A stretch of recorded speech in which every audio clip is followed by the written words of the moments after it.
Primera Tesalónica 4, versículos 1 y 2, dice así la palabra de Dios. Por lo demás, hermanos, os rogamos pues y os exhortamos en el Señor Jesús, que como habéis recibido de nosotros instrucciones acerca de la manera en que debéis andar y agradar a Dios, como de hecho ya andáis, así abundéis en ello más y más. Pues sabéis qué preceptos os dimos por autoridad del Señor Jesús. Todo cristiano que tome en serio su cristianismo se arriesga a ser etiquetado como fanático. No voy a preguntar a cuántos de ustedes aquí alguna vez en su vida cristiana le han llamado fanático, pero estoy seguro que probablemente muchos de ustedes levantarán la mano. Ahora, ¿saben lo triste de esto, mis hermanos? Que no solo el mundo incrédulo suele etiquetar a cristianos que toman en serio su vida cristiana como fanáticos, sino que a veces eso ocurre dentro de la iglesia. Dentro de aquellos que profesan ser creyentes. Sin embargo, existe una enorme diferencia entre un cristiano piadoso, entre un cristiano maduro y un fanático. Se trata de dos categorías tan distintas entre sí que yo me atrevo a afirmar sin lugar a dudas que es imposible que un fanático llegue a madurar espiritualmente a menos que abandone su fanatismo. Déjenme repetirles eso otra vez. Son dos categorías tan distintas que es imposible que un creyente pueda seguir creciendo, pueda seguir madurando espiritualmente a menos que abandone su fanatismo.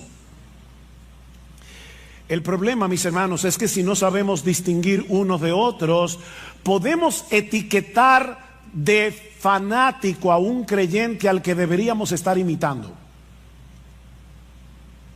Yo me pregunto, ¿en cuántas de nuestras iglesias Pablo habría sido considerado un fanático? ¿O María de Betania? ¿O el mismo Señor Jesús? El diccionario de la Real Academia define el término fanático como alguien que defiende con tenacidad desmedida y apasionamiento creencias u opiniones religiosas, o alguien que está preocupado o ciegamente entusiasmado por una cosa. La palabra ciegamente es importante aquí. Si juntamos todo esto, el fanático es un individuo que posee un entusiasmo ciego, es decir, sin ninguna base racional por creencias u opiniones religiosas que él defiende con una tenacidad desmedida.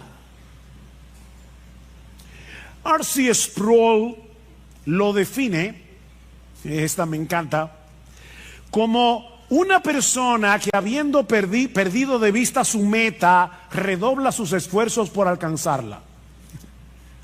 Una persona que habiendo perdido de vista su meta, redobla sus esfuerzos por alcanzarlas. En otras palabras, él va corriendo hacia ningún sitio y al del que se le mete en el medio. Eso es un fanático. Hermanos, la verdadera piedad también es apasionada. La verdadera piedad es fervorosa, pero a diferencia del fanatismo se trata de una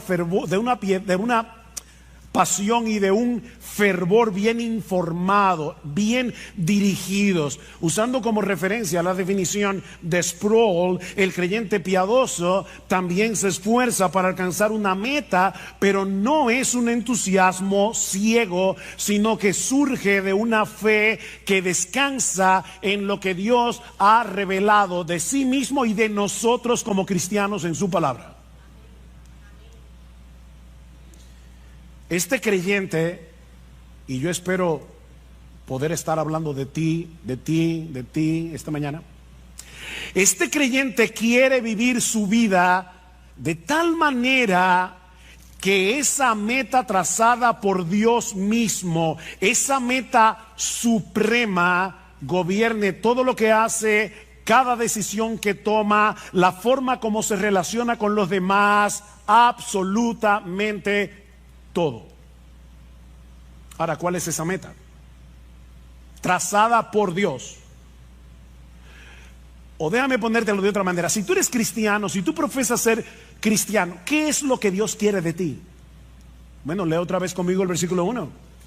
Por lo demás, hermanos, os rogamos pues y os exhortamos en el Señor Jesús, que como habéis recibido de nosotros instrucciones acerca de la manera en que debéis, no es una opción, no es una sugerencia, en que debéis andar y agradar a Dios, como de hecho ya andáis, así abundéis en ello más y más. La meta suprema del creyente, es decir, la tuya, si tú eres cristiano, es vivir para agradar a Dios. La meta suprema del cristiano es vivir para agradar a Dios. Eso era lo que Pablo les había enseñado a estos nuevos creyentes en Tesalónica. Vieron en el versículo 1, como dicen en la mitad, que como habéis recibido de nosotros instrucciones, o sea, ya ellos habían sido instruidos cuando Pablo, Silas y Timoteo visitaron la ciudad de Tesalónica por primera vez. Ahora, recuerden, hermanos, que Pablo y su equipo misionero solo estuvieron unas pocas semanas en Tesalónica antes de tener que salir de la ciudad por la persecución que se desató contra ellos.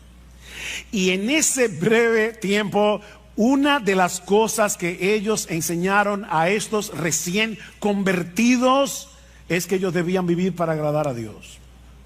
De hecho, Pablo les recuerda en el capítulo 2, si van conmigo por favor al capítulo 2, en el versículo 10, Pablo dice: vosotros sois testigos y también Dios de cuán santa, justa e irreprensiblemente nos comportamos con vosotros los creyentes, así como sabéis de qué manera os exhortábamos, alentábamos e implorábamos a cada uno de vosotros como un padre lo haría con sus propios hijos, para que anduvierais como es digno del Dios que os ha llamado a su reino y a su gloria. Eso fue lo que Pablo, Silas y Timoteo le enseñaron a estos tesalonicenses recién convertidos en las pocas semanas que tuvieron allí. Compórtense como es digno del Dios que os llamó a su reino y a su gloria.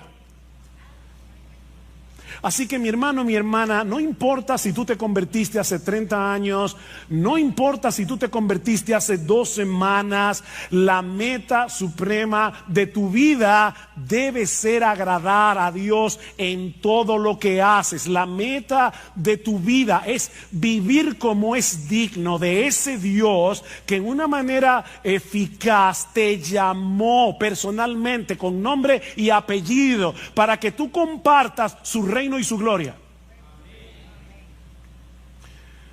Te repito, yo no sé si te convertiste hace 30, 40, ahora en la actividad que teníamos con los nuevos hermanos de la iglesia que fueron recibidos recientemente. Les decía: bueno, mi nombre es Ugel Michelén, tengo 45 años de convertido. No importa.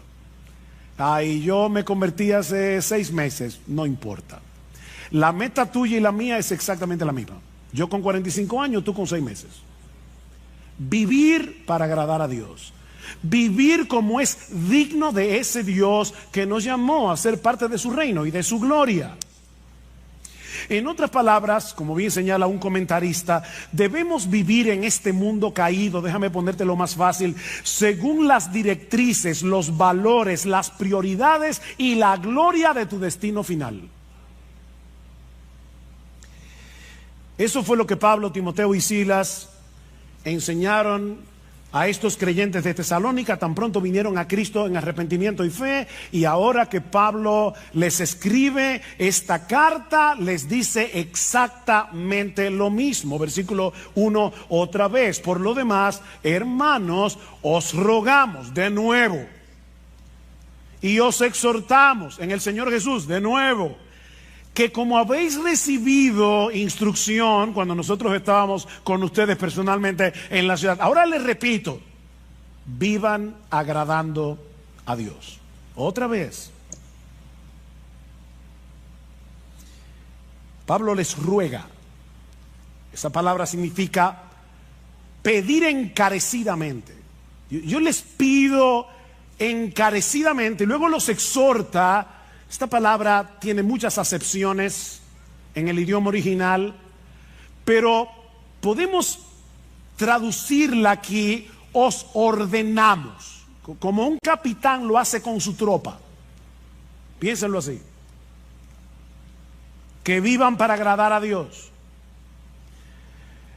Pablo era un buen pastor, y como un buen pastor, él se dirige a ellos con ternura: os rogamos, y con firmeza os ordenamos. ¿Ven? Ternura y firmeza al mismo tiempo. Y les recuerda que su ruego y su exhortación llevaban el sello de la autoridad del mismo Cristo. Os rogamos y exhortamos en el Señor Jesús. En otras palabras, como aquellos que hablan y escriben en el nombre del Señor Jesús. ¿Recuerdan la gran comisión? Jesús posee toda autoridad en el cielo y en la tierra, y Él es el que nos ruega y nos exhorta por medio de sus apóstoles y ahora por medio de su palabra, que tengamos como meta suprema en nuestras vidas vivir para agradar a Dios. Cuando queremos agradar a una persona, procuramos causarle satisfacción, complacerla, satisfacer sus expectativas, ¿no es así? Bueno, mis hermanos, nuestra meta en la vida, miren qué simple, es causarle satisfacción, es complacer, es satisfacer las expectativas de Dios. Esa es nuestra meta, según lo que Él nos ha revelado en su palabra, no según lo que a mí me parece. Nuestra meta, mis hermanos, no es agradarnos a nosotros mismos.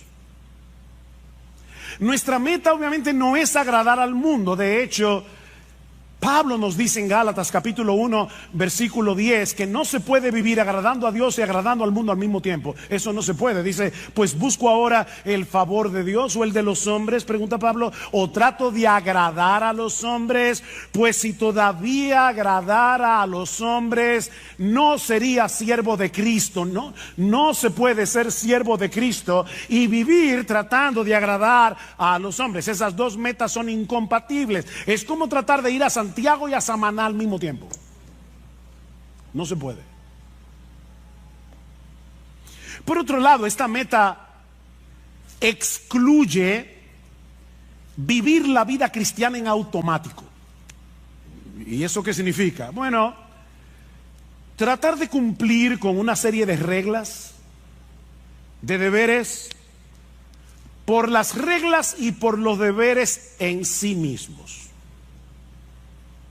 ¿Por qué tú viniste a la iglesia hoy? ¿Por qué cuando los hermanos estaban cantando tú estabas cantando? Porque es lo que se espera de ti como cristiano. Tengo que hacer esto porque Eso es lo que el cristiano está supuesto a hacer. No, mis hermanos, no. Hacemos lo que hacemos y dejamos de hacer lo que dejamos de hacer porque nosotros queremos agradar a Dios. Debiste haber venido a la iglesia porque a Dios le agrada que tú vengas. A Dios le agrada que tú vengas. Y eso hace toda la diferencia del mundo entre un fariseo y un cristiano. Entre un legalista y un cristiano. Dice John Piper, agradar a Dios no es simplemente un deber religioso. Es la esencia misma de la vida humana. O sea, oigan esto, hermanos, una persona, un ser humano que no está viviendo para agradar a Dios es como un reloj que no da la hora. Amigos que nos visitan, de verdad, lo que voy a decir ahora no quiero sonar ofensivo, así que voy a tratar de ser lo más dulce, tierno, tranquilo que yo pueda. Una persona que no vive para agradar a Dios no sirve para lo que fue creado.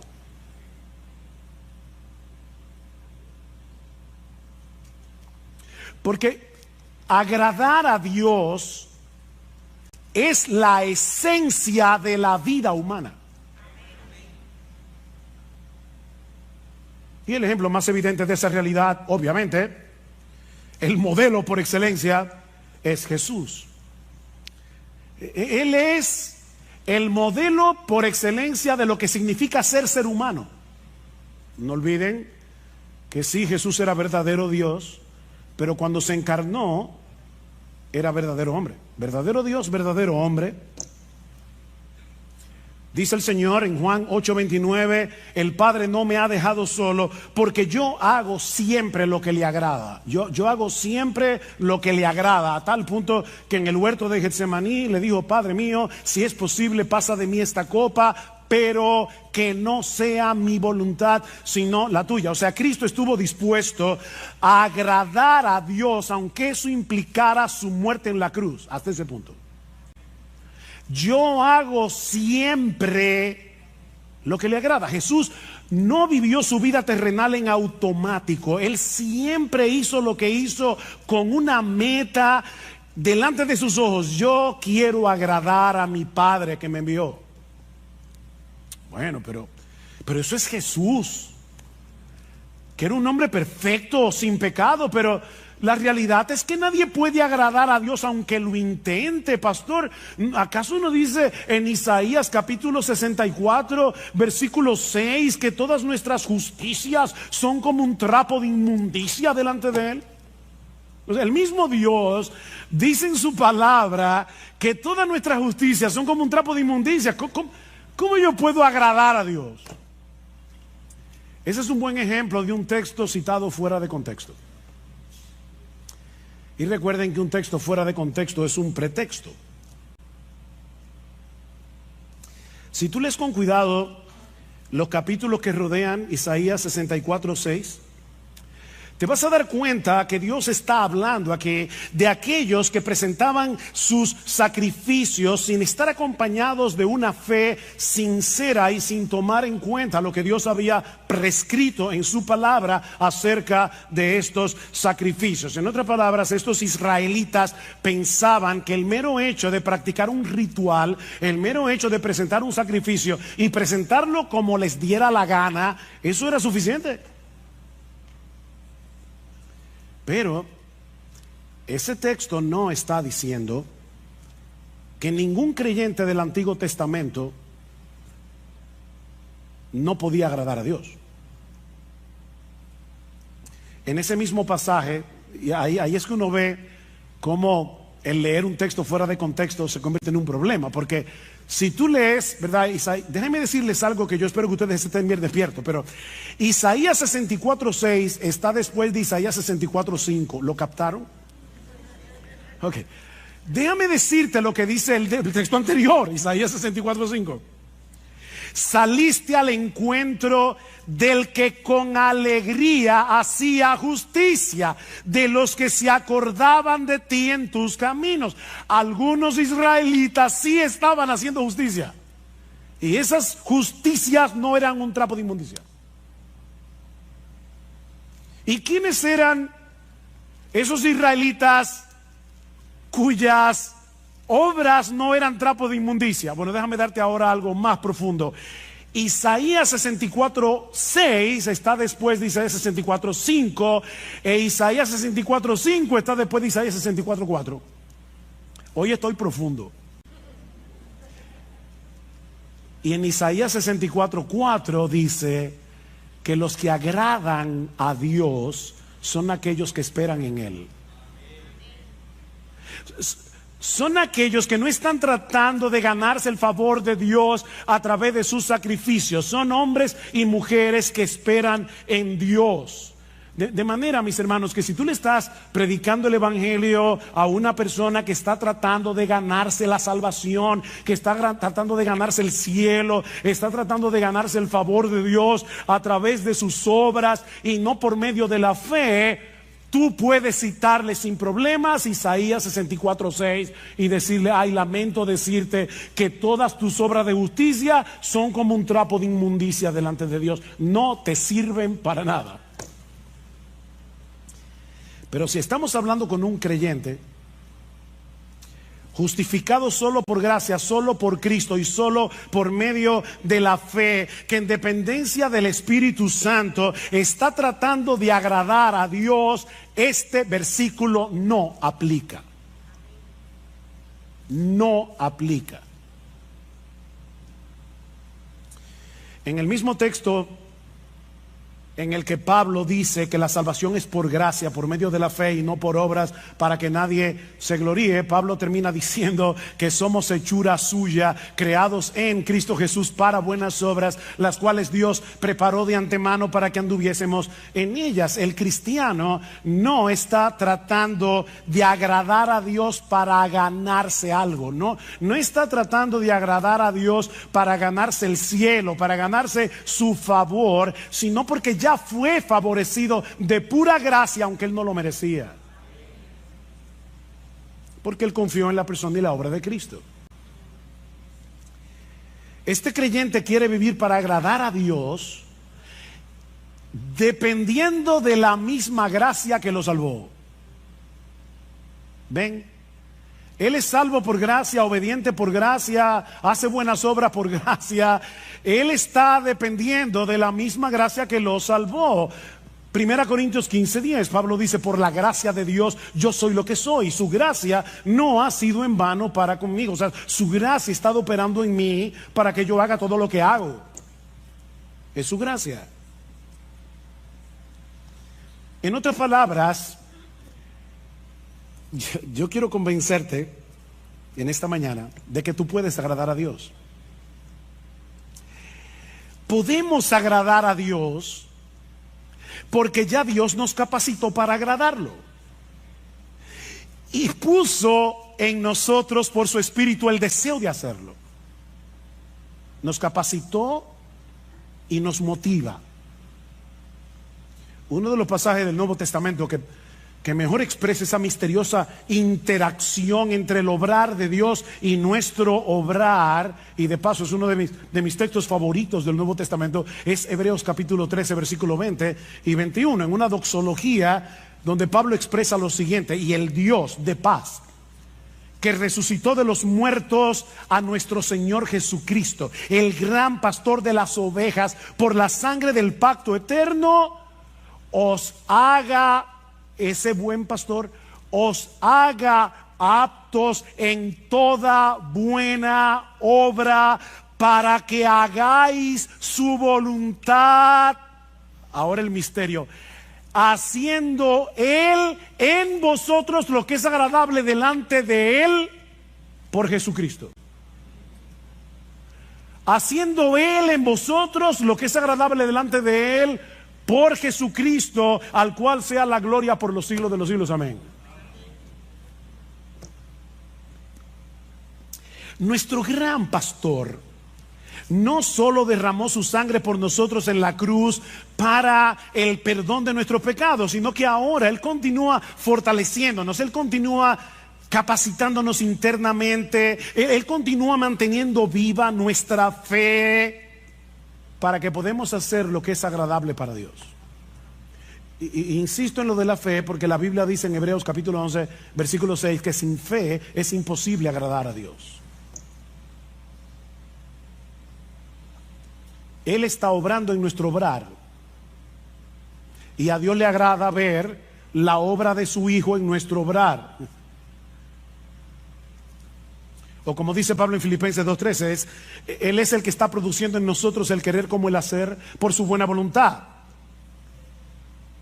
Esas obras que hacemos en unión con Cristo, en dependencia de Cristo, por el poder de Cristo, no son trapos de inmundicia. No son trapos de inmundicia. De manera que si tú eres un creyente, un verdadero creyente, no solamente puedes, es que tú debes vivir agradando a Dios. No vivas tu vida cristiana en automático, por inercia, haciendo ciertas cosas, dejando de hacer otras, porque eso es lo que se espera de una persona que dice ser cristiana. O sea, no sea como el esposo que el día del aniversario le lleva un ramo de rosas a su esposa porque vio en un anuncio que esa era una de las cosas que un esposo puede hacer para que la esposa no tenga malas el día del aniversario. Ay, gracias mi amor por ese ramo de rosas. No, no te preocupes, es mi deber. Mira, créeme, a tu esposa no le va a hacer ninguna gracia. Porque lo que hace feliz a tu esposa no es el ramo de rosas, es tu deseo de agradarla. Como ella entiende, ¿verdad? El agrado.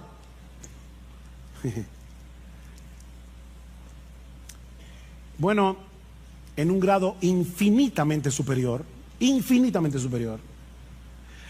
todo aquel que sabe que fue elegido por Dios el Padre para salvación desde antes de la fundación del mundo, todo aquel que sabe que Dios el Hijo derramó su sangre en una cruz para el perdón de nuestros pecados, todo aquel que sabe que Dios el Espíritu Santo le cambió su corazón, le dio nueva vida para que pudiera arrepentirse y creer en Cristo, debe anhelar de todo corazón vivir para agradar a aquel que lo amó de ese modo.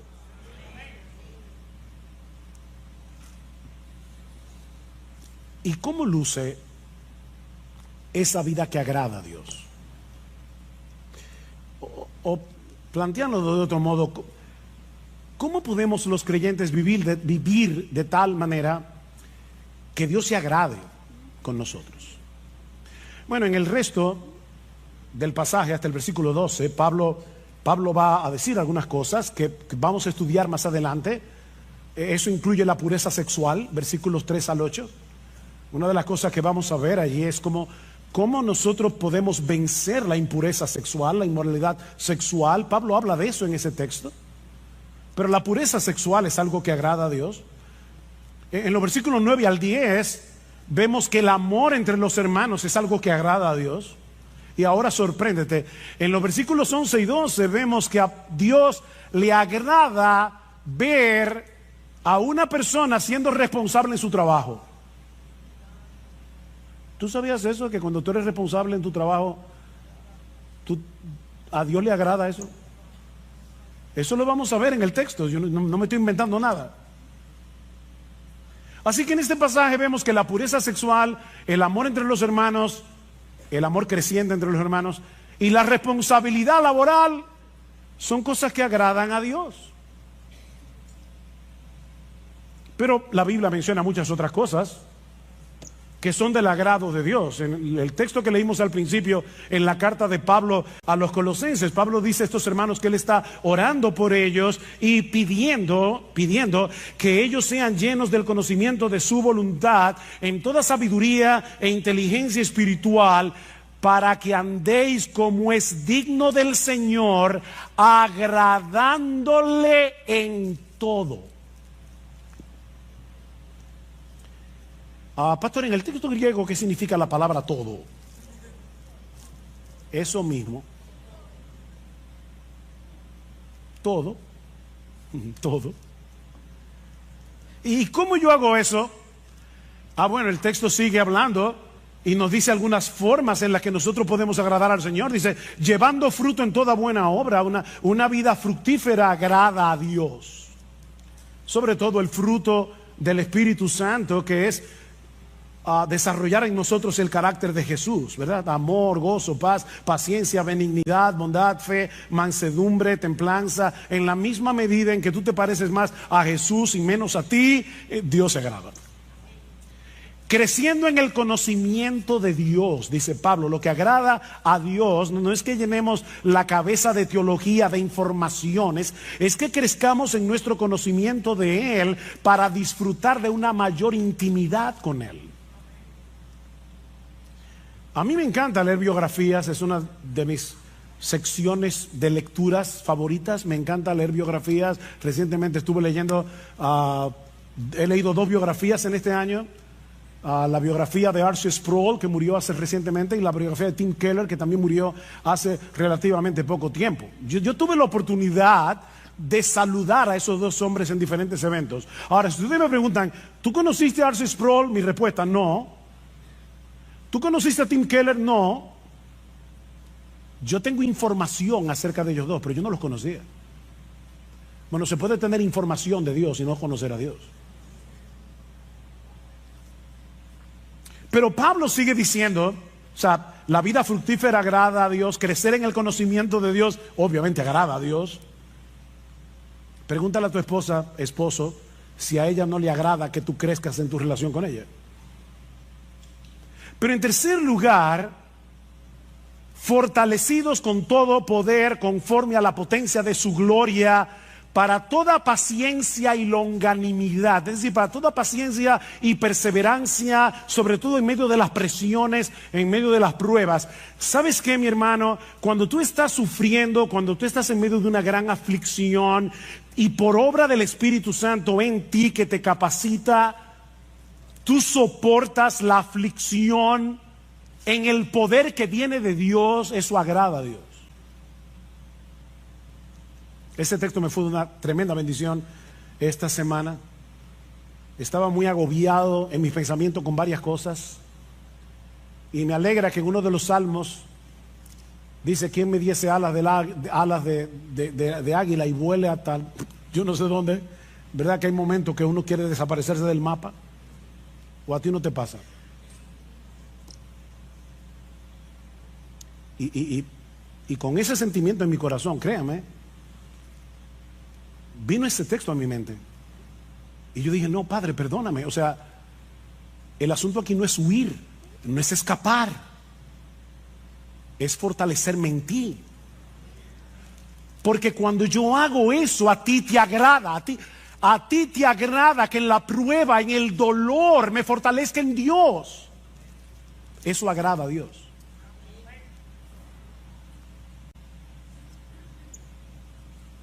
Y sigue diciendo, con gozo, dando gracias al Padre que nos hizo aptos para participar de la herencia de los santos en luz. En otras palabras, una vida gozosa y agradecida agrada a Dios. Una vida con gozo y con gratitud agrada a Dios. Y créanme, hermanos, yo podría seguir citando texto tras textos. Pablo dice en Romanos capítulo 12 versículo 1 que presentar nuestros cuerpos en sacrificio vivo sobre la base de lo que Cristo hizo por nosotros en el Evangelio. Os rogamos por las misericordias de Dios. Cuando presentamos nuestro sacrificio, nuestro cuerpo en sacrificio vivo, eso agrada a Dios. Romanos 14 y 18 dice que cuando nosotros restringimos nuestra libertad cristiana por amor al hermano débil, eso agrada a Dios. Dicen Romanos 14, 18, dice, porque el que en esto sirve a Cristo, o sea, en restringir tu libertad, yo sé que yo puedo hacer esto, pero aquí está mi hermano débil, puedo llevarlo a él a pecar, me voy a restringir de mi libertad. Dice Pablo, el que en esto sirve a Cristo agrada a Dios. Y más adelante en Romanos 15 dice: cada uno de nosotros agrade a su prójimo en lo que es bueno para edificación, porque ni aun Cristo se agradó a sí mismo. El Hijo de Dios, el que sí podía vivir para agradarse a sí mismo porque es Dios, decidió no agradarse a sí mismo. Y porque Cristo decidió no agradarse a sí mismo, es porque tú eres salvo. Porque si hubiese querido agradarse a sí mismo, no habría ido a la cruz. Y ahora Pablo está diciendo: mira a Cristo y vive así. Hijos, niños y jóvenes, obedecer a vuestros padres agrada a Dios. Colosenses capítulo 3, versículo 20 dice: hijos, obedeced a vuestros padres en todo, porque esto agrada al Señor. La próxima vez que tus padres te pidan algo que no te agrade hacer, no piensa en este momento: lo que mi papá me está pidiendo no me agrada, pero a Dios le agrada que yo obedezca, a menos que sea un pecado. A Dios le agrada que andemos en comunión con Él. Es interesante que en Génesis capítulo 5 versículo 22 dice que Enoc anduvo con Dios. Ustedes conocen ese texto.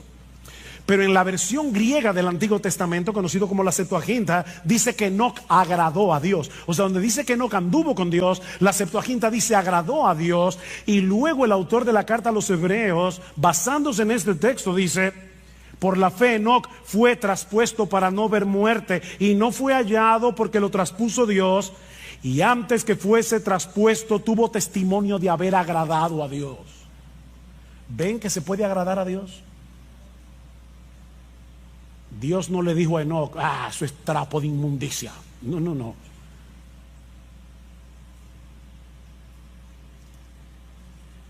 A Dios no le agrada que tú tomes tu Biblia y la leas como un fariseo porque hay que leer la Biblia. No, Él quiere que tú quieras tener comunión con Él, leyendo su palabra, que quieras tener comunión con Él en oración, que te pases el día viviendo con Dios, andando con Dios, en el día a día. Eso agrada a Dios. A Dios le agrada que los pastores prediquemos fielmente su palabra. Este texto siempre es una motivación para mí. En 1 Tesalonicenses capítulo 2 versículo 4 dice Pablo que su exhortación a ellos no procedió de error, ni de impureza, ni fue con engaño, sino que así como hemos sido aprobados por Dios para que se nos confiara el evangelio, así hablamos, no como agradando a los hombres, sino a Dios. O sea, Pablo dice: cuando yo predico la palabra, yo no trato de agradar a los hombres. Claro, tampoco me digo que ofenderlos. Pero mis hermanos, cuando un pastor predica fielmente la palabra, eso agrada a Dios.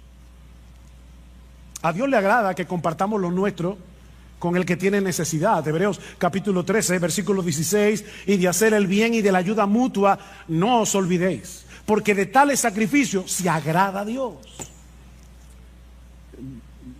¿Quiere que te cite más textos? No puedo. Alguien lo resume de esta manera: cada vez que tú confías, o sea, vives por fe y obedeces, estás agradando a Dios. Cada vez que tú confías y obedeces, estás agradando a Dios. Así de sencillo. Él sabe que nuestra fe no es perfecta. Él sabe que nuestra obediencia no es perfecta. Él no está esperando perfección para agradarse de nosotros. Lo que Él está esperando es que nosotros vivamos intencionalmente para Él en dependencia de Él. No te olvides, mis hermanos, que Él es nuestro Padre en virtud de nuestra unión con su Hijo. Y es a ese Padre que estamos tratando de agradar. ¿Tú te imaginas a un padre sensato, normal, con buen juicio, mirando con desagrado la tarjeta de cumpleaños que le hizo su niña de 5 años porque no le gustó el color de la cartulina o porque tuvo una falta de ortografía. Es absurdo, ¿verdad? Bueno, parece que algunos cristianos se imaginan a Dios mirándonos de esa manera. No me gustó el color de la tarjeta. Trapo de inmundicia. A.W. Tozer dice: de la falta de comprensión adecuada de Dios surge un mundo de infelicidad entre los buenos cristianos de hoy, un mundo de infelicidad. Y luego añade: se piensa que la vida cristiana consiste en llevar una cruz sombría y sin alivio bajo la mirada de un padre severo que espera mucho y no excusa nada.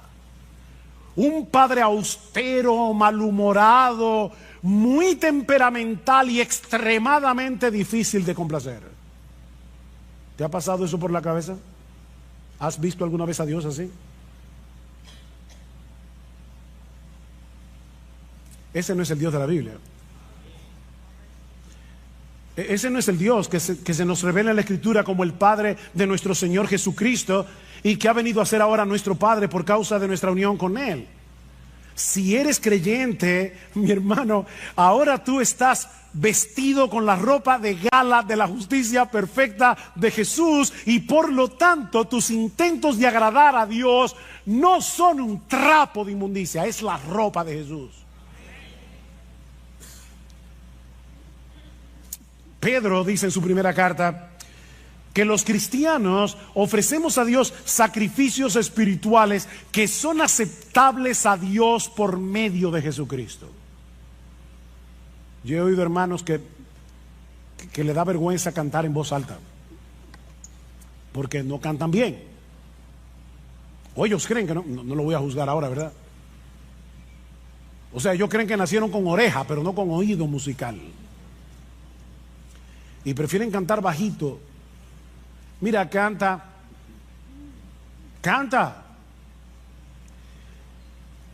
Que tus gallos y tus desafines son lavados por la sangre de Jesús antes de que lleguen al oído del Padre.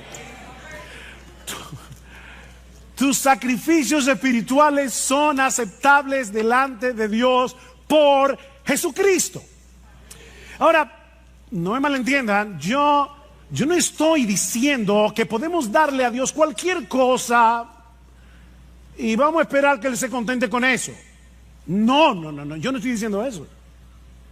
Lo que estoy diciendo, mis hermanos, es que tú y yo, si somos cristianos, debemos entregarle toda nuestra vida viviendo intencionalmente para agradarle a Él, pero sabiendo de antemano que la perfección de Jesús cubrirá todas nuestras imperfecciones. Eso es lo que estamos diciendo. Pero vive para agradar a Dios.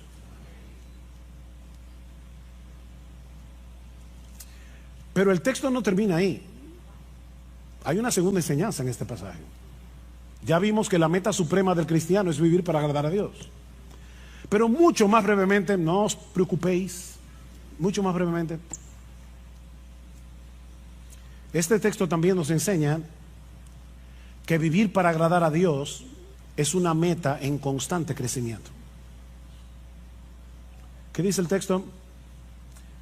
Por lo demás, hermanos, os rogamos, pues os exhortamos en el Señor Jesús, que como habéis recibido de nosotros instrucciones acerca de la manera en que debéis andar y agradar a Dios, como de hecho ya andáis, así abundéis en ello más y más. Que abunden en eso. La iglesia en Tesalónica era inusual en muchos sentidos. Estos creyentes estaban en un medio sumamente hostil para el cristianismo, rodeados de paganismo y de inmoralidad. Imagínense un grupo de nuevos creyentes en Nueva York, en el Bronx, pleno Manhattan, o en la ciudad de Londres, o cualquiera de esas ciudades súper secularizadas del día de hoy. Así era Tesalónica. Pero desde el momento en que Pablo y su equipo misionero le llevaron el evangelio, lo abrazaron de todo corazón, y dice en el capítulo 1, versículo 7, que ellos llegaron a ser un ejemplo para los creyentes en toda Macedonia y Acaya. O sea, en poquitas semanas esta iglesia llegó a ser una iglesia estable, una iglesia en crecimiento, una iglesia ejemplar. Pero Pablo está empeñado en que no se estancaran espiritualmente. Ya estaban tomando en serio sus vidas cristianas. Vean el versículo 1 otra vez. Dice, como de hecho ya andáis. ¿Ven el paréntesis? Dice, yo les exhorto a que vivan así. De hecho, ustedes están viviendo así. Pero abunden en eso. Abunden en eso. Pablo quiere que la fe de estos hermanos, su piedad, sea desbordante. ¿Qué es lo que significa la palabra abundar? Que desborde, como un río. Es la misma palabra que aparece tanto en capítulo 3, versículo 12, como en el capítulo 4, versículo 9 y 10, cuando Pablo dice, ustedes ya se aman mutuamente, pero abunden en eso. Ámense más. Crezcan en su amor. Estiren el corazón. Bueno, lo que Pablo está diciendo es, ya ustedes están viviendo una vida que agrada a Dios. Ya lo están haciendo. Wow, qué elogio para una iglesia. Pero no se den el lujo de quedarse donde están. No se den ese lujo. Iglesia Bíblica del Señor Jesucristo. La vida cristiana es una vida en constante crecimiento. ¿Saben por qué? Porque la meta es llegar a ser igualitos a Jesús. Y eso nunca va a pasar de este lado del cielo. La meta es parecernos a nuestro precioso Señor. En ese sentido, el mismo Pablo es un buen ejemplo a imitar. Escribiendo a los filipenses, Pablo, hermano, Pablo. Algunos dicen que después de Jesús no ha habido en toda la historia de la iglesia un cristiano como Pablo. No ha habido un predicador como Pablo. No ha habido un hombre más apasionado con el evangelio que Pablo. No ha habido un hombre más capaz de sufrir por Cristo que Pablo. Y Pablo dice, yo sigo avanzando por ver si logro asir, o sea, agarrar, aquello para lo cual yo también fui asido por Cristo Jesús. Cristo me agarró para algo. Y mi meta es cumplir eso para lo que Cristo me agarró. Yo no sé para qué Cristo te agarró a ti, mi hermano, pero escucha a Pablo. Dice, hermanos, yo mismo no pretendo haberlo ya alcanzado, pero una cosa hago. Un hombre de una sola cosa, una sola meta. Una cosa hago, olvidando ciertamente lo que queda atrás y extendiéndome a lo que está delante. Prosigo a la meta, al premio del supremo llamamiento de Dios en Cristo Jesús. ¿Han visto esos corredores cuando están llegando a la meta, sacan el pecho para ser los primeros que rompan la cosa esa, no sé cómo se llama, la cinta? Bueno, eso es lo que Pablo está diciendo. Yo estoy corriendo, pero es con el pecho afuera. Yo quiero romper esa cinta. Bueno, si Pablo no pretendía haberlo alcanzado, saca tu conclusión. Mis hermanos, eso no es fanatismo. Eso no es fanatismo. Yo le decía al principio, me pregunto si Pablo hubiera sido considerado como un fanático por cristianos de una iglesia. Es que tú sabes que Pablo es como que, yo no sé, como que se coge la cosa muy en serio. De verdad, yo creo que Pablo hubiera sido considerado como fanático en nuestras iglesias.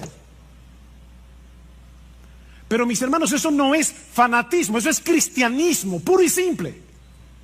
Ni siquiera quiero que piensen en cristianismo radical. No, quítenle lo radical. Eso es cristianismo sin apellido. Eso es ser cristiano. Vivir para agradar a Dios. Eso es ser cristiano. Ese no es el privilegio de unos cuantos cristianos super espirituales. Una casta que hay en la iglesia. Me llama la atención que escribiéndole a los corintios, nada más y menos que a los corintios, era una iglesia tan madura, una iglesia llena de problemas. Y en esa carta Pablo compara la vida cristiana práctica con una carrera. ¿Y saben lo que Pablo le dice a esos cristianos de Corinto, de una iglesia tan mala? Corran esta carrera de tal manera que si uno solo va a ser el que se lleve el premio, que seas tú. Vive así. Estamos aquí todos juntos en esta carrera. IBCJ, miembros de IBCJ, todos estamos aquí corriendo. Y ya nos anunciaron que uno solo se va a llevar el premio. Uno solo. Mira, corre. Ah, no, yo sé que va a ser, seguro que va a ser uno de los pastores. No. Porque el mismo Pablo dice en ese texto, yo sigo corriendo y trato de correr bien, no sea que habiendo sido yo heraldo para muchos, después yo sea descalificado en la carrera. Cualquiera de nosotros puede ser descalificado aquí. Corre tú, mi hermano, mi hermana, corre tú, como si fueras el único que fuera a llevarte el premio.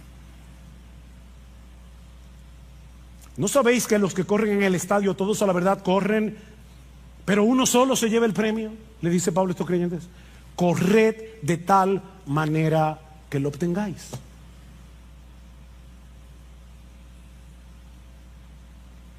De nuevo, mi hermano, mi hermana, yo no sé cuántos años tienes que te convertiste al Señor. ¿10 años? ¿30 años?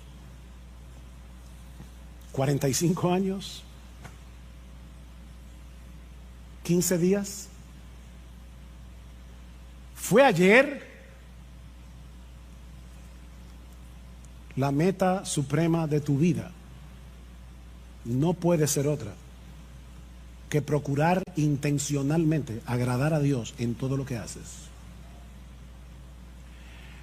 No para ganarte nada de Dios,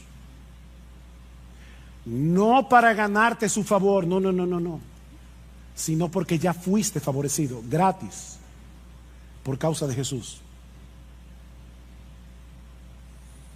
Alguien dijo, y me encanta esta frase, la he repetido otras veces en este púlpito: no trates de impresionar a Dios, que ya Cristo lo impresionó por ti.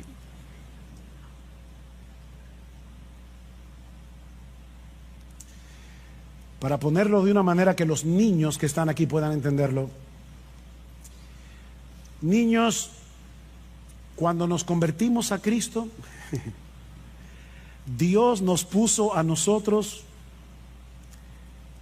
la nota de Jesús en todas las materias. Ya yo sé de antemano, cuando yo llegue al cielo y abra mi récord, yo tengo A más en todas las materias. Porque lo que hizo Dios es que me puso a mí la nota de Jesús y a Jesús le puso la mía. Y por eso murió en la cruz.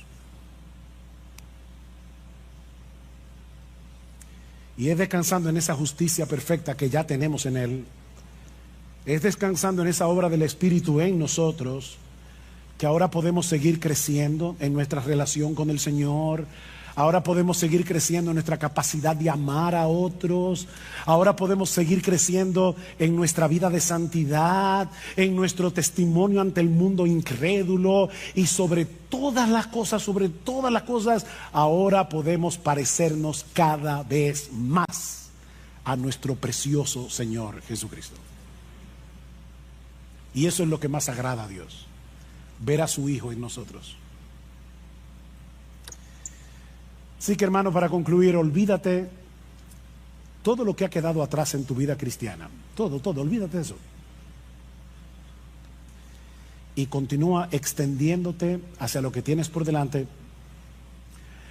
Porque no existe, óyeme bien, no existe una vida más plena, más bienaventurada, más dichosa, más satisfactoria, y no sé ya cuántos otros. Bien, ahora sí les pido que abran sus Biblias en Hechos 26. Hechos capítulo 26. Este domingo estaremos predicando 25 y 26, pero solo quiero que leamos a partir del capítulo 26, versículo 9 hasta el versículo 18. Dice el apóstol Pablo: yo ciertamente había creído que debía hacer muchos males en contra del nombre de Jesús de Nazaret, y esto es precisamente lo que hice en Jerusalén. No solo encerré en cárceles a muchos de los santos con la autoridad recibida de los principales sacerdotes, sino que también cuando eran condenados a muerte, yo daba mi voto contra ellos. Y castigándolos con frecuencia en todas las sinagogas, procuraba obligarlos a blasfemar, y enfurecidos en gran manera contra ellos, seguía persiguiéndolos aún hasta en las ciudades extranjeras. Ocupado en esto, cuando iba para Damasco con autoridad y comisión de los principales sacerdotes, al mediodía, oh rey, yendo de camino, vi una luz procedente del cielo, más brillante que el sol, que resplandecía en torno mío y de los que viajaban conmigo. Y después de que todos caímos al suelo, oí una voz que me decía en el idioma hebreo: Saulo, Saulo, ¿por qué me persigues? Dura cosa te es dar coces contra el aguijón. Yo entonces dije: ¿quién eres, Señor? Y el Señor dijo: yo soy Jesús, a quien tú persigues, pero levántate y ponte en pie, porque te he aparecido con el fin de designarte como ministro y testigo, no solo de las cosas que has visto, sino de aquellas en que me apareceré a ti, librándote del pueblo judío y de los gentiles a los cuales yo te envío, para que abra sus ojos, a fin de que se vuelvan de la oscuridad a la luz y del dominio de Satanás a Dios, para que reciban por la fe en mí el perdón de pecados y herencia entre los que han sido santificados. ¿Alguna vez tú has pensado en todos los elementos que entran en acción para que un avión aterrice bien en su destino? Muchos de nosotros tomamos vuelos y probablemente no pensamos en eso, pero para que un avión pueda aterrizar bien, hay muchos elementos en juego. Por un lado, obviamente, está la pericia del piloto, el motor, el tren de aterrizaje, las luces de la pista, los instrumentos de cabina, la torre de control, incluso la cantidad necesaria de combustible. Todo eso. Pero hay un elemento en el que casi nunca pensamos: el controlador aéreo. ¿Alguna vez tú has visto una pantalla de los aviones que están en el aire al mismo tiempo? El controlador aéreo es el director de orquesta del aire, porque una de sus funciones principales, y no es la única, pero una de sus funciones principales es guiar a los aviones en el aire, miles de aviones al mismo tiempo, para que no choquen entre sí. Es un trabajo vital porque el tráfico aéreo es extraordinariamente complejo. Son miles de aviones. De hecho, recientemente en el año 2024 creo que se rompió el récord. Eran como 14,000 aviones al mismo tiempo. Es algo increíble.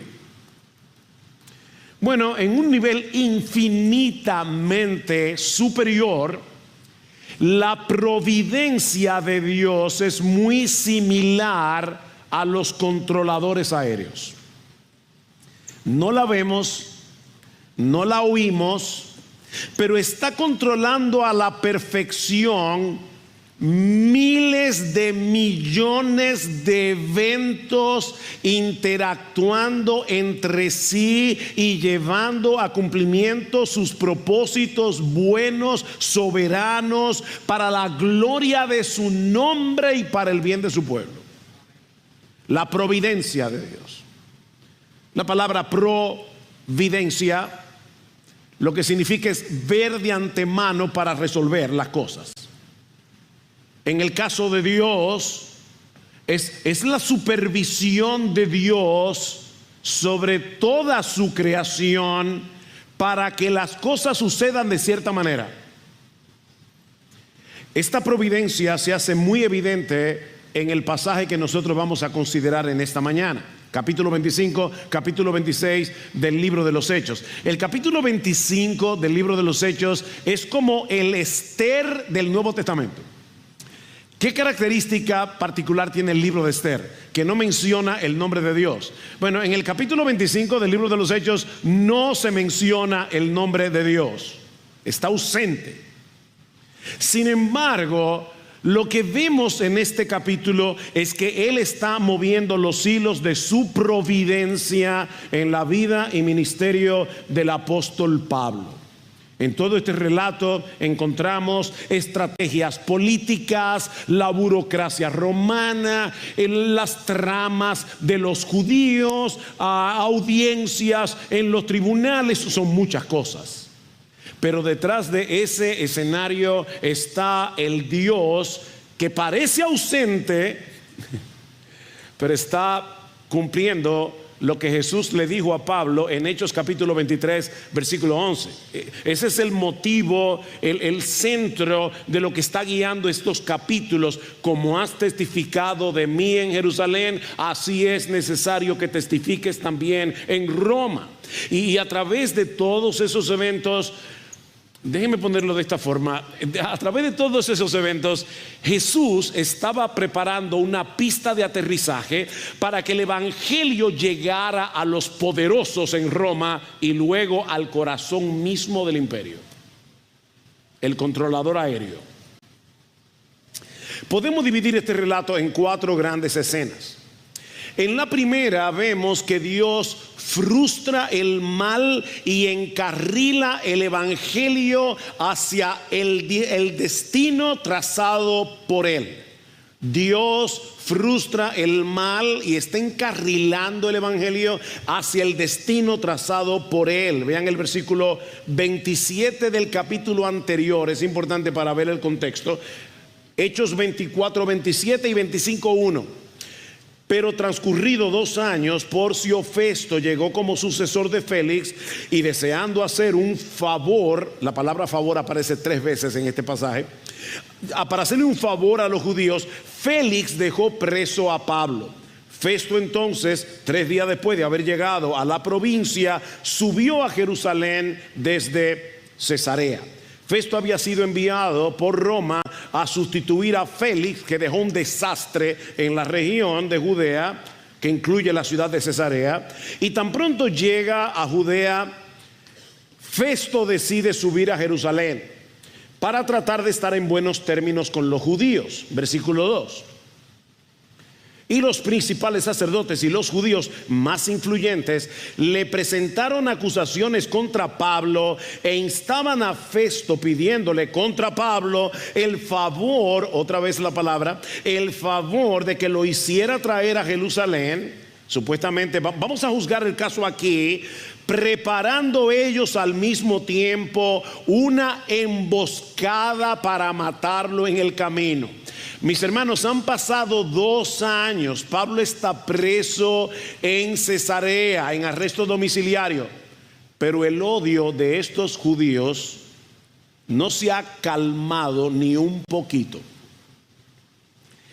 Este es por lo menos, el 8º intento de asesinar a Pablo que nosotros encontramos en el libro de los Hechos hasta aquí.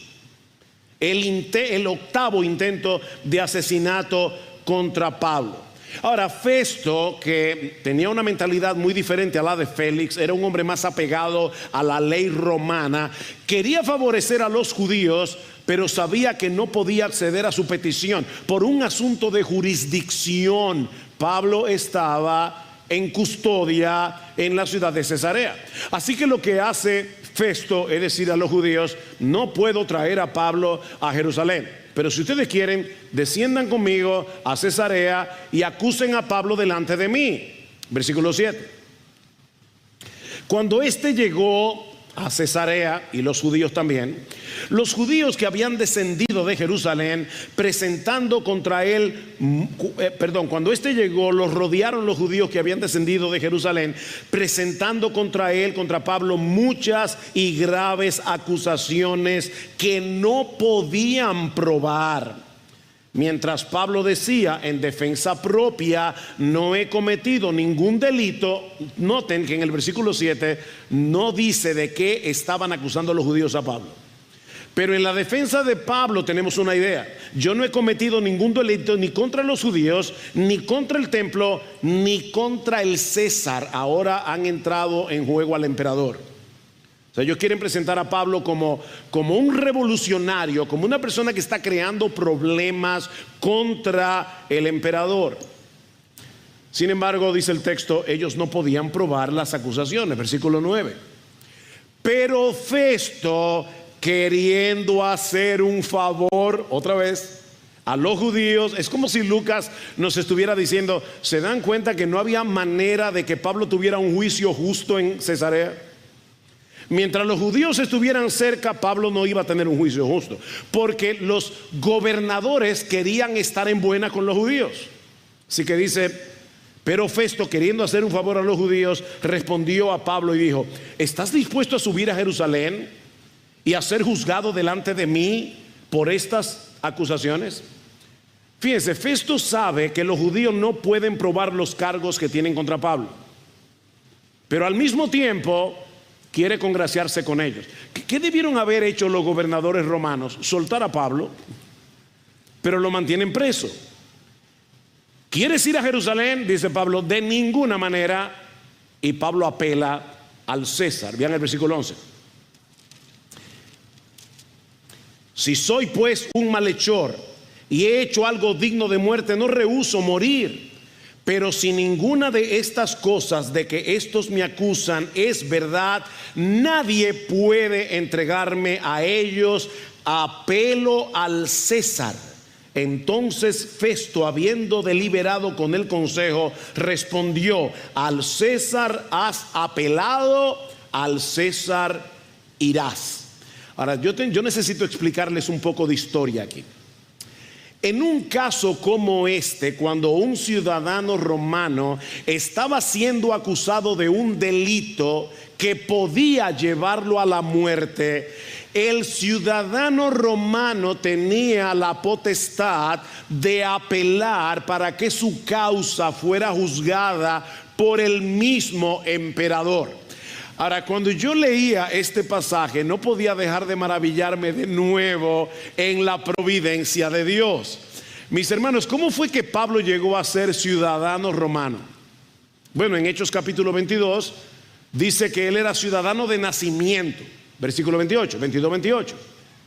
Eso quiere decir que antes de que Pablo naciera, Dios en su providencia se las ingenió para que el papá de Pablo viniera a ser ciudadano romano. Y déjeme decirle que eso era un privilegio muy raro, muy extraño, que un judío obtuviera la ciudadanía. No sabemos qué fue lo que hizo la familia de Pablo para que le dieran ese privilegio, pero fíjense cómo Dios se anticipó antes de que Pablo naciera para que le dieran la ciudadanía al papá, de manera que Pablo tuviera la ciudadanía de nacimiento. Y sin Pablo saberlo, todo eso iba a repercutir más adelante para proteger a Pablo y para abrirle puertas para que predicara el evangelio. Yo no sé cuántas veces tú has pensado en esto, pero Dios, antes de que tú nacieras, mucho antes de que tú nacieras, fue arreglando el escenario para muchas cosas que están pasando en tu vida ahora, y tú ni creyente eras. Esa es la providencia de Dios. Una vez que apela al César, Festo debe remitir el caso a Roma. Y aquí hay un detalle importantísimo. Debe remitir al preso, en este caso a Pablo, con una carta, con un escrito detallando los cargos específicos. El problema es que Festo no entiende bien cuáles son los cargos. O sea, él sabe que a Pablo lo quieren matar, pero él no entiende bien el asunto. Lo que nos lleva a la segunda escena de este relato. Primero recuerden, Dios frustra el mal y va encarrilando el evangelio hacia donde Él quiere. Pero en segundo lugar, vemos en este pasaje que Dios usa la ignorancia y el cálculo político de un procurador romano para llevar el evangelio a los reyes. Lo vamos a ver ahora. Dios usa primero la ignorancia, Festo no entiende, pero también el cálculo político. Él quiere congraciarse con los judíos, no lo olviden. Y detrás de todo eso, Dios en su providencia está moviendo los hilos para que Pablo pueda predicarle el evangelio a reyes, porque eso fue profetizado en Hechos capítulo 9 versículo 15. Cuando Pablo se convirtió y Dios se le aparece a Ananías, ¿recuerdan? Ve que Pablo está orando y Ananías dice: Pablo, el perseguidor, dice: no te preocupes, él cambió, fue transformado y yo lo voy a usar para llevar el evangelio delante de reyes y delante de los gentiles. De nuevo la providencia divina en acción. Capítulo 25 versículo 13. Pasados varios días, fíjense, la situación está tensa. Pablo sigue preso, Festo no sabe qué escribir, se quiere congraciar con los judíos, pero no tiene pruebas contra Pablo. Pasados varios días, el rey Agripa y Berenice llegaron a Cesarea y resulta que fueron a saludar a Festo. Como estuvieron allí muchos días, Festo presentó el caso de Pablo ante el rey diciendo: hay un hombre preso que Félix dejó preso, acerca del cual, estando yo en Jerusalén, los principales sacerdotes y los ancianos de los judíos presentaron acusaciones contra él, pidiendo sentencia condenatoria contra él.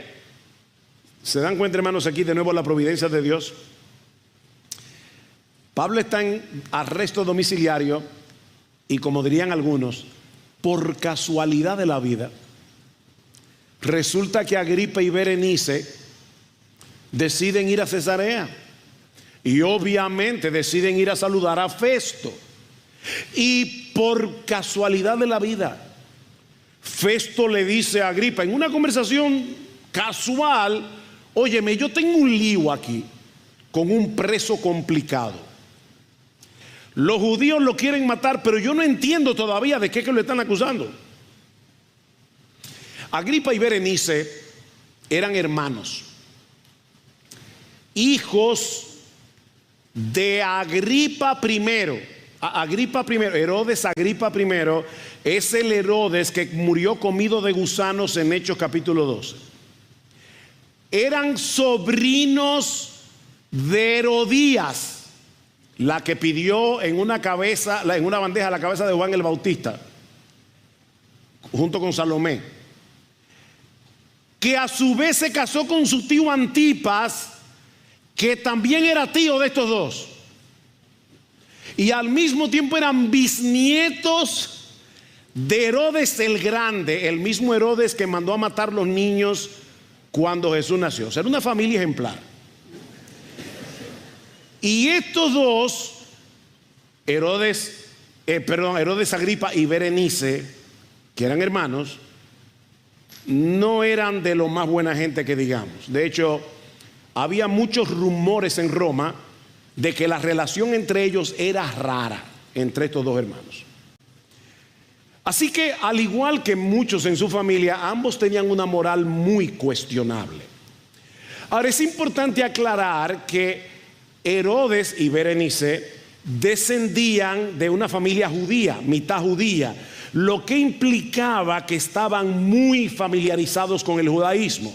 Dado que Festo no entiende bien de qué se acusa a Pablo, la visita de Agripa y de Berenice fue muy providencial para que Festo los involucrara en el caso de Pablo y se expusieran al evangelio. Ustedes están dando cuenta todos los hilos que Dios ha movido para que se cumpla Hechos 9:15. Él va a predicar el evangelio delante de reyes.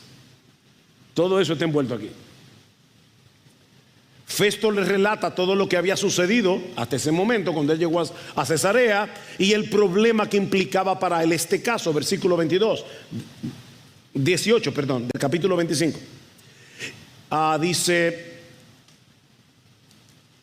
me salté una parte.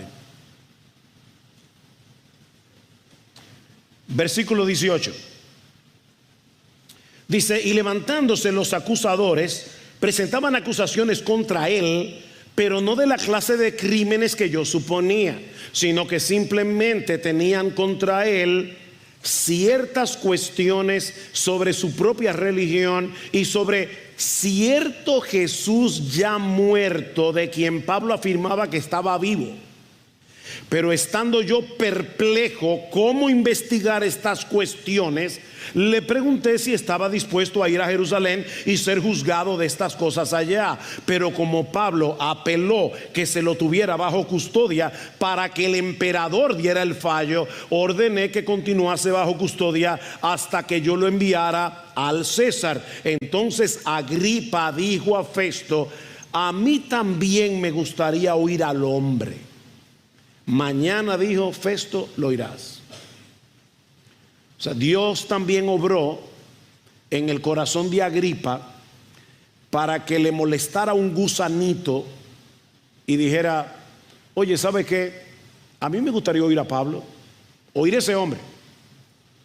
Ahora, me llama muchísimo la atención cómo Lucas va relatando la historia, porque lo único que Festo había sacado en claro era que los cargos contra Pablo giraban en torno a ciertas cuestiones religiosas y sobre cierto Jesús ya muerto, de quien Pablo afirmaba que estaba vivo. Noten, mis hermanos y amigos que están de visita hoy aquí, noten cómo Festo ha reducido a cuestión religiosa el evento más trascendental de toda la historia de la humanidad: la resurrección de nuestro Señor Jesucristo. Y más aún, como si esto fuera un asunto de opinión personal. Fíjense, el problema es que Pablo opina que Jesús está vivo y los judíos opinan que no es así. Es un asunto de opinión. No, mi amigo, óyeme, la resurrección de Jesús no es un asunto de opiniones. Es un hecho histórico que cambió por completo la historia del mundo. Por completo. Si Jesús resucitó, eso quiere decir que Él es el Hijo de Dios, la segunda persona de la Trinidad, que por amor a nosotros se hizo hombre para vivir la vida de perfecta obediencia que ni tú ni yo podemos vivir, y luego morir en la cruz del Calvario, la muerte que tú y yo merecemos morir. Si Jesús resucitó, mi amigo, tú no tienes otra opción que doblar tus rodillas delante de Él y reconocerle como Señor y Salvador. Pero Festo no está interesado en averiguar la veracidad de este evento histórico, sino en escribirle un reporte al César. Ese era todo su problema, un problema burocrático. De paso, el César no era nada más y nada menos que Nerón en ese momento, que aunque todavía estaba bajo la influencia de Séneca, el filósofo, y todavía Séneca podía controlarlo un poco, ya Nerón había comenzado a dar muestras de locura. De hecho, mandó a matar a su mamá, Agripina. Era un tipo de cuidado. Estos Herodes eran una maravilla. Agripa se interesa en el caso de Pablo, y Pablo comparece ante él, versículo 23. Así que el día siguiente, cuando Agripa y Berenice entraron al auditorio en medio de gran pompa, acompañados por los comandantes y los hombres importantes de la ciudad, por orden de Festo, fue traído Pablo. Y dice Lucas, entraron con gran pompa. Ustedes se pueden imaginar, ¿verdad? A Agripa y a Berenice con su manto escarlata, con esa cinta de oro que se ponían en la cabeza, con el sello, el anillo de sello. Y obviamente Festo no se podía quedar atrás, tenía que estar más o menos a la altura. Aquello fue un espectáculo de alta costura de aquella época. En el año 2017, cuando fuimos a Jerusalén, a Israel, perdón, tuvimos la oportunidad de ir al mismo lugar donde juzgaron a Pablo. Y fue interesante, estábamos en Cesarea Marítima. Es un salón más o menos como de 230 metros cuadrados. Caben entre 120 o 200 personas, depende si están sentados o si están de pie. Y podemos calcular que entre los soldados de alto rango, los oficiales de alto rango, los tribunos militares, las personalidades distinguidas de la ciudad, aquí habían 100 y pico de personas.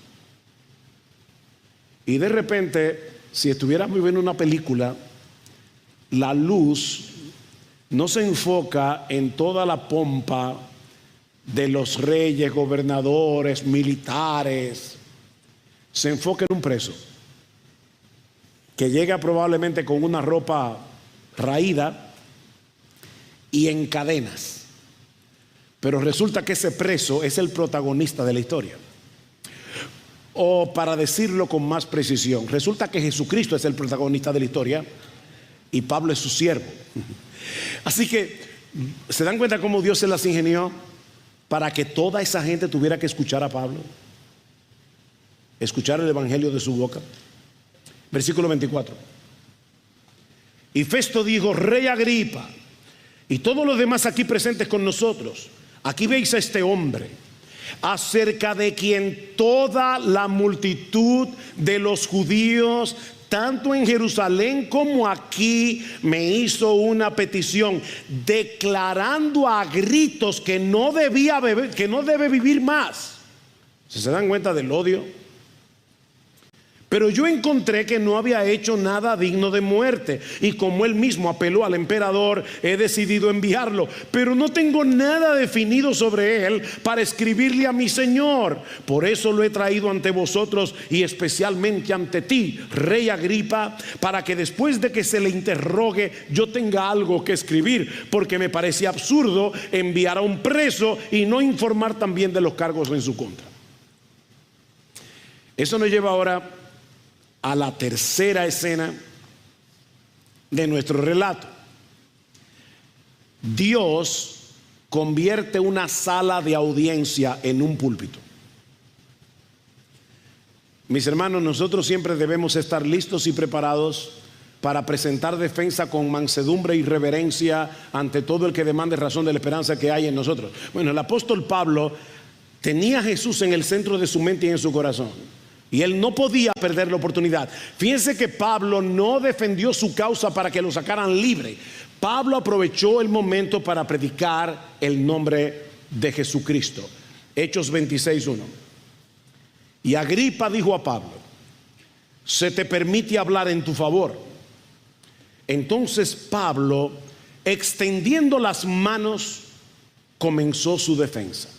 Y ahora, a partir de ahora, Pablo primero reconoce que el rey está bien informado de las costumbres y controversias de los judíos, y le dice: oh Rey Agripa, yo me siento afortunado de poder traer mi causa delante de ti. Luego menciona que los judíos conocían muy bien quién era él antes de su conversión. Y voy a explicarles en un momento, porque mis hermanos, déjenme decir una cosa, esta defensa fue brillante. Les voy a explicar en un momento por qué esto era importante, pero noten lo que dice el versículo 4 del capítulo 26. Pues bien, todos los judíos conocen mi vida desde mi juventud, que desde el principio transcurrió entre los de mi pueblo y en Jerusalén, puesto que ellos han sabido de mí desde hace mucho tiempo, si están dispuestos a testificar, que viví como fariseo de acuerdo con la secta más estricta de nuestra religión. O sea, lo primero que hace Pablo es decir, ellos saben muy bien quién era yo antes de convertirme a Cristo y cómo yo fui criado. Ellos me conocen. De hecho, Pablo era famoso en su tiempo porque era alumno de Gamaliel. O sea, es como decir en el día de hoy, ese tipo estudió en Harvard, y ya, o en Oxford, en Cambridge. O sea, ya la gente sabe. Pablo era famoso, era conocido. Y ahora Pablo va a conectar su historia con la resurrección de Jesús, porque ese es el punto aquí. Versículo 6. Y ahora soy sometido a juicio por la esperanza de la promesa hecha por Dios a nuestros padres, que nuestras 12 tribus esperan alcanzar al servir fielmente a Dios noche y día. Y por esta esperanza, oh rey, soy acusado por los judíos. ¿Por qué se considera increíble entre vosotros que Dios resucite a los muertos? Lo que Pablo está diciendo aquí es que todas las promesas de Dios en el antiguo pacto están atadas a la resurrección de Jesús. Dios le prometió a Abraham bendecir a todas las naciones por medio de un descendiente suyo. Dios le prometió a David un reino eterno. Por medio de los profetas prometió un nuevo pacto en el que proveería perdón de los pecados y al Espíritu Santo morando en medio de su pueblo. La resurrección de Jesús es el sí y el amén de Dios a todas esas promesas, como dice Pablo en 2 Corintios 1:20. La cruz canceló nuestra deuda y la tumba vacía es el sello de aceptación que confirma el pago que fue aceptado por Dios. Miren, si Jesús se hubiera quedado en la tumba, ninguna de esas promesas habrían tenido cumplimiento. Pero Él resucitó, lo que significa que el reino ya fue inaugurado, que el perdón de los pecados está disponible para todos los que creen en Él y que la nueva creación ya está penetrando en este mundo a través de pecadores transformados, como sucedió con Pablo. Y ahí es que se conecta lo que Pablo ha dicho anteriormente. Los judíos saben muy bien quién era yo. Que expliquen ahora mi transformación. O sea, Pablo está diciendo, estos judíos conocen bien cómo era mi vida antes de mi conversión. Ellos saben que yo era fariseo, la secta más estricta de mi religión, que tenía tanto celo religioso que llegué a ser un perseguidor implacable. Yo creía de todo corazón que era mi deber detener el cristianismo como diera lugar. Versículo 10. Y esto es precisamente lo que hice en Jerusalén. ¿Ustedes se imaginan a Pablo? No solo encerré en cárceles a muchos de los santos con la autoridad recibida de los principales sacerdotes, sino que también cuando eran condenados a muerte, yo daba mi voto contra ellos, y castigándolos con frecuencia en todas las sinagogas, procuraba obligarlos a blasfemar. Y la implicación aquí es que no lo logró muchas veces. Hermanos, Pablo tomaba a los cristianos que encontraba en las sinagogas, los mandaba a azotar hasta que maldijeran el nombre de Jesús. Eso era Pablo. Y él está diciendo, estos judíos me conocen, ellos saben quién era yo. ¿Cómo explicar el cambio tan profundo experimentado por Pablo? Hay una sola explicación. El Cristo resucitado se encontró con él camino a Damasco. Esa es la explicación. Versículo 12. ocupado en esto cuando iba para Damasco con autoridad y comisión de los principales sacerdotes. Al mediodía, oh rey, yendo de camino, vi una luz procedente del cielo más brillante que el sol, que resplandecía en torno mío y de los que viajaban conmigo. Noten que esto no fue una visión privada, eso lo vieron también todos los que andaban con Pablo. Esto fue público. Y después de que todos caímos al suelo, oí una voz que me decía en el idioma hebreo: Saulo, Saulo, ¿por qué me persigues? Dura cosa te es dar coces contra el aguijón. Pablo sabe muy bien que quien está hablando con él es Dios mismo. Versículo 15. Yo entonces dije: ¿quién eres, Señor? ¿Quién eres, Señor? Y el Señor dijo: yo soy Jesús, a quien tú persigues. Pablo, que conocía muy bien el Antiguo Testamento, sabía que esa luz más brillante que el sol no podía ser otra cosa que la gloria de Dios. Él sabía que la voz que le hablaba tenía que ser la voz de Dios mismo. De ahí su pregunta: ¿quién eres, Señor? Ahora, noten algo interesante aquí, mis hermanos. Pablo no pregunta primero: ¿qué tú quieres que yo haga? ¿Se dieron cuenta? Pablo no pregunta primero: ¿qué tú quieres de mí? La primera pregunta es: ¿quién eres tú? ¿Saben por qué? Porque el cristianismo no comienza con una lista de deberes, de cosas que tú debes hacer. El cristianismo comienza con una persona. Una persona. Lo importante aquí es: ¿quién eres tú? No comienza, oye mi amigo, el cristianismo no comienza con lo que tú tienes que hacer. El cristianismo comienza con lo que Él ya hizo para salvar a pecadores como tú y como yo. Y la respuesta de Jesús tiene que haber partido a Pablo en dos. Pablo, ¿saben quién soy yo? Yo soy Jesús, a quien tú persigues. ¿Se dan cuenta? Pablo en un instante acaba de enterarse de tres cosas. En primer lugar, que Jesús estaba vivo. En segundo lugar, que Él es el Rey de Gloria. Y en tercer lugar, que los cristianos estamos tan íntimamente unidos a Jesús que perseguirnos a nosotros es perseguirlo a Él. En un instante, Pablo acaba de darse cuenta que ha estado peleando contra Jehová de los ejércitos. Mi amigo, oye muy bien, el cambio de Pablo no se debió a un trastorno psicológico provocado por la culpa. No, óyeme, antes de su encuentro con Jesús, Pablo no tenía remordimiento alguno. Él creía que era su deber. Él creía que él estaba trabajando para Dios, persiguiendo a los cristianos. No, mi amigo, óyeme. La única explicación para el hombre que escribió la mayor parte del Nuevo Testamento es muy sencilla. Ese asesino perseguidor se encontró con Jesucristo mismo camino a Damasco y él cambió su corazón.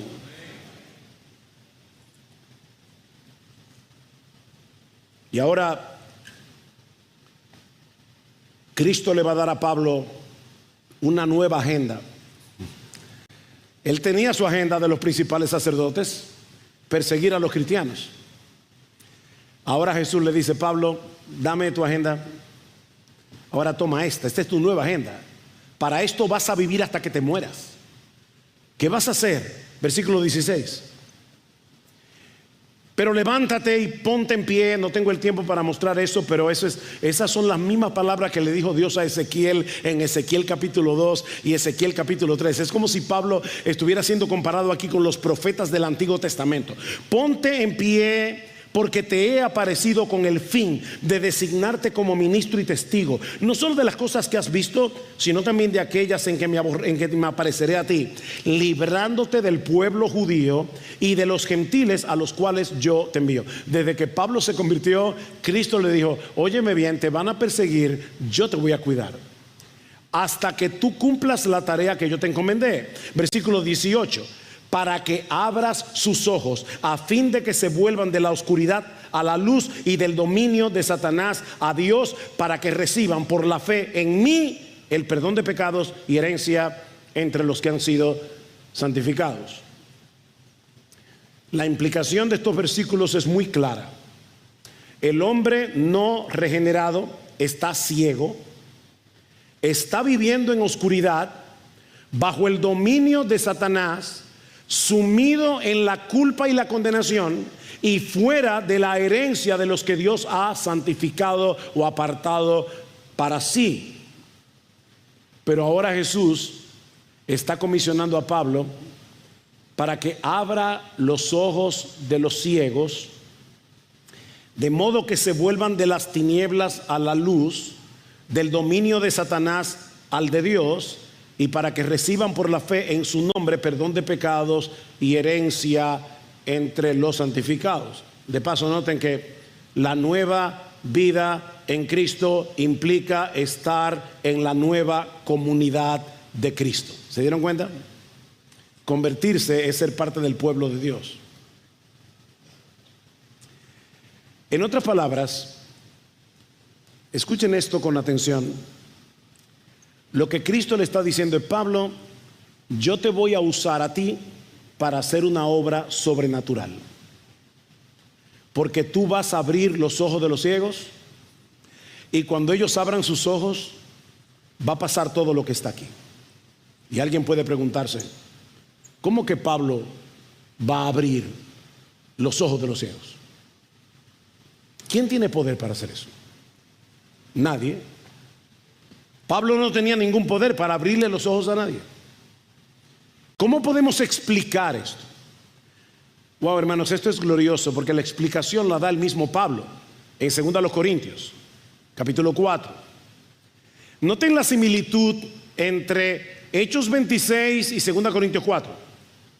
Pablo dice: el Dios de este siglo cegó el entendimiento de los incrédulos para que no les resplandezca la luz del evangelio de la gloria de Cristo, el cual es la imagen de Dios. ¿Se dieron cuenta los mismos elementos? El pecador está ciego, vive en oscuridad, bajo el dominio de Satanás, pero Dios hace una obra sobrenatural para revertir esa condición, usando instrumentos humanos. Y Pablo dice en ese mismo pasaje: a pesar de que el pecador está ciego, Jesús me envió a predicar.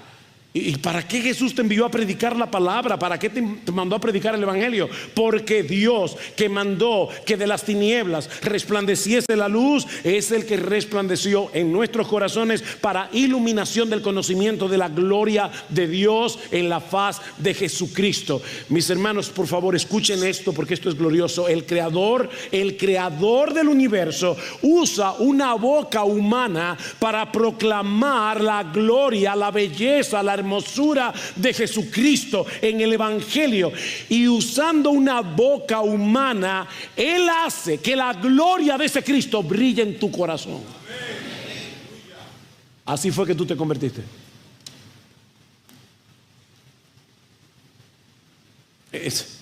Vamos en un momento a participar de la cena del Señor. Este es un buen momento para decir: wow, Señor, gracias por haberme abierto los ojos. Yo estaba ciego. Óyeme bien, mi amigo, eso es la conversión. La conversión no es simplemente meterse en un club religioso llamado la iglesia. Dígame cuál es la lista de cosas que yo tengo que dejar de hacer, o las cosas que yo tengo que hacer. ¿Cuáles son los reglamentos de este club religioso? No, esto no es un club. Convertirse a Cristo es algo 1000 veces más profundo. Es ver la gloria de Jesucristo en el evangelio, y al verla, el pecador comienza a aborrecer las tinieblas y amar la luz. Aleluya. Eso es convertirse. Gloria a Dios. Tú comienzas a ver a tu antiguo amo como un monstruo. Wow, yo estaba en manos de un monstruo. ¿Sabes, mi amigo, por qué tú crees que tú eres libre?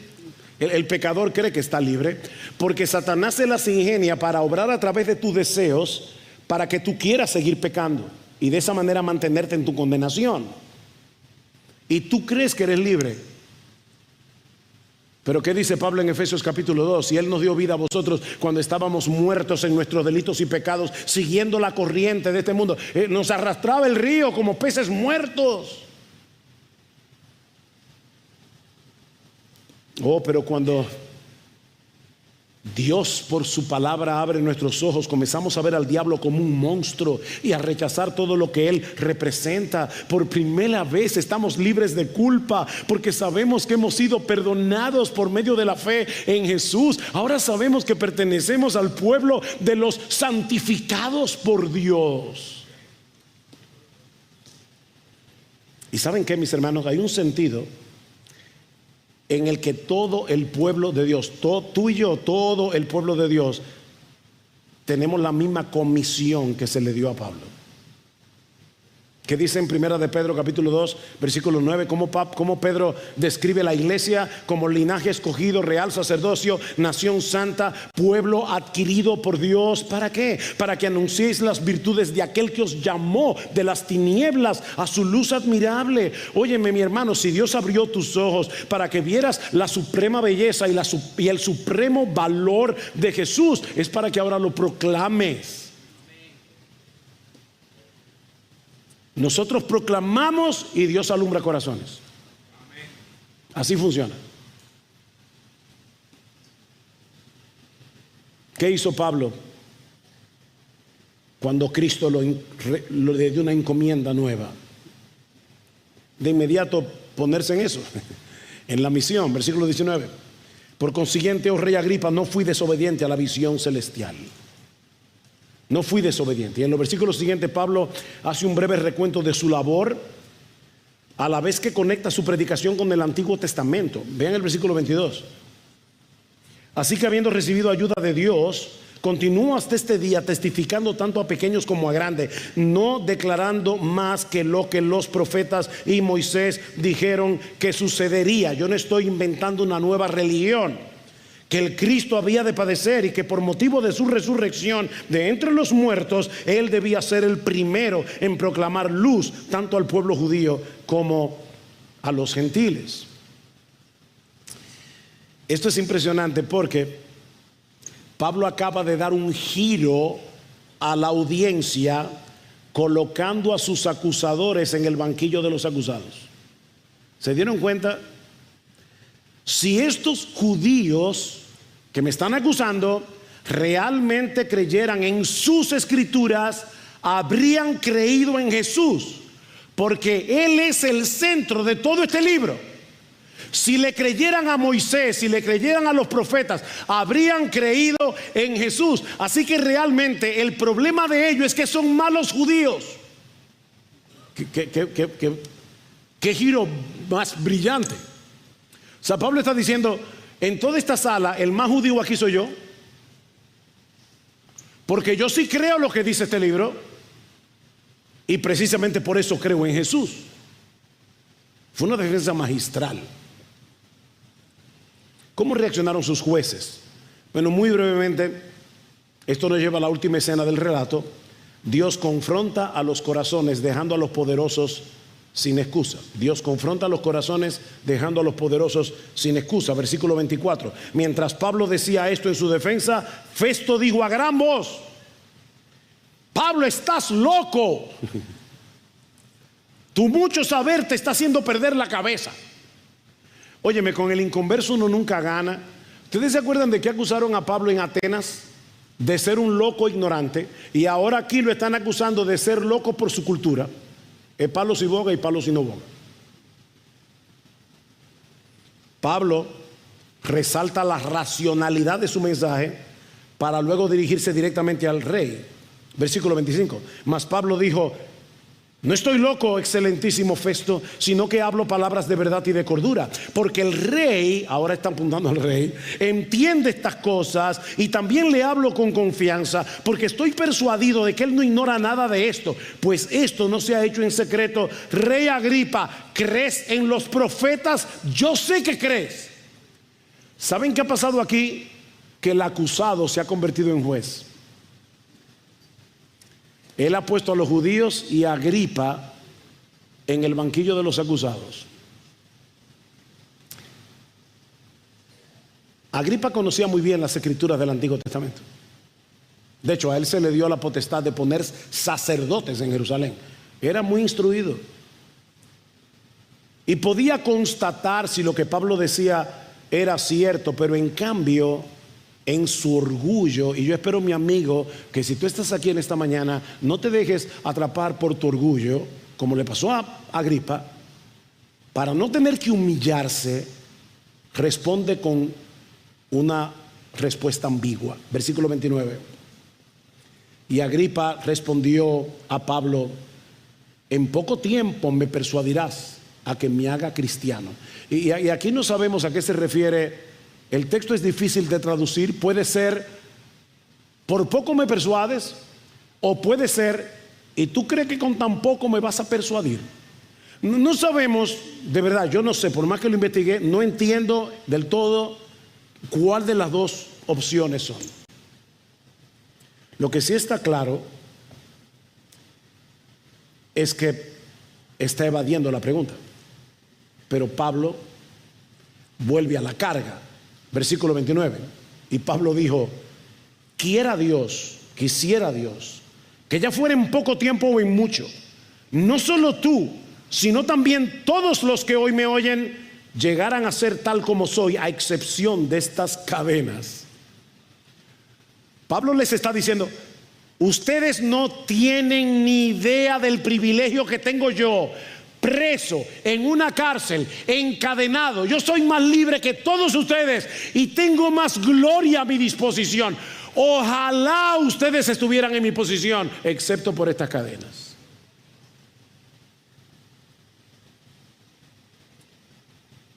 Fue un mensaje poderoso, pero como pasa muchas veces aquí en la iglesia los domingos, los gobernantes decidieron rechazarlo. Versículo 30. Entonces el rey, el gobernador, Berenice y los que estaban sentados con ellos se levantaron, y mientras se retiraban, noten esto, hablaban entre ellos. O sea, no quisieron decir nada públicamente, no quisieron meterse en problemas, pero hablando entre ellos decían: este hombre no ha hecho nada que merezca muerte o prisión. Y Agripa dijo a Festo: podría ser puesto en libertad este hombre si no hubiera apelado al César. Cualquiera diría: wow, Pablo estaba en manos de hombres muy corruptos. No, lo que demuestra esta historia es que Pablo no estaba en manos del poder de Roma. Pablo estaba en las manos del Dios de la providencia, del Dios de la providencia, que está usando las decisiones de estos hombres para llevar a cabo su plan de enviar a Pablo al corazón del imperio. Hay más cosas aquí, el tiempo se ha ido, pero ahora que vamos a celebrar la cena del Señor, permítanme compartir dos pensamientos muy breves para que ustedes mediten en ello en la cena. En primer lugar, si tú eres creyente, mi hermano, recuerda la obra que el Señor hizo en ti. Recuerda la obra. Tú también estabas ciego. Tú también estabas en tinieblas, bajo el dominio de Satanás, ajeno a la bendición del pueblo de Dios. Pero mi hermano, Dios abrió tus ojos. Dios te hizo ver la hermosura de Jesús y te atrajo hacia Él, sí, usando instrumentos humanos que te predicaron el evangelio. Mi hermano, aprovecha este tiempo para dar gracias al Señor por toda su bondad para contigo, y pídele en oración que te dé la oportunidad de darle a otros de gracia lo que tú recibiste de gracia. Predique el evangelio. Predique el evangelio, amparándote en la bendita providencia de Dios, que jamás será frustrada ni por las tramas de los hombres, ni por la misma incredulidad. Nosotros proclamamos el evangelio y de repente Dios dice en el corazón: sea la luz, y la persona se convierte. Y si tú estás aquí sin Cristo, mi amigo, recuerda que el casi nunca ha salvado a nadie. Por poco me persuades, casi me persuades. Si fue eso lo que quiso decir. Mira, mi amigo, déjame decirte una cosa. Ser un casi cristiano es estar completamente condenado. Tú te puedes ahogar en el medio del mar o te puedes ahogar en la orilla y te vas a ahogar como quieras. Yo tengo la convicción de que muchos que vienen a la iglesia todos los domingos se van a ahogar en la orilla. Son casi cristianos. Mi amigo, ser casi cristiano es estar completamente condenado. Así que si durante este mensaje sentiste en algún momento que la predicación por poco te persuade, aprópiate de las palabras de Pablo en el versículo 29 y conviértelas en una oración a tu favor. Señor, sea por poco o por mucho, hazme tuyo ahora. Cambia mi incredulidad en arrepentimiento y fe. Muéstrale a mi corazón la gloria y la hermosura de Jesús, de tu Hijo, para que Él sea mi Salvador y para que sea mi tesoro.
Thank you.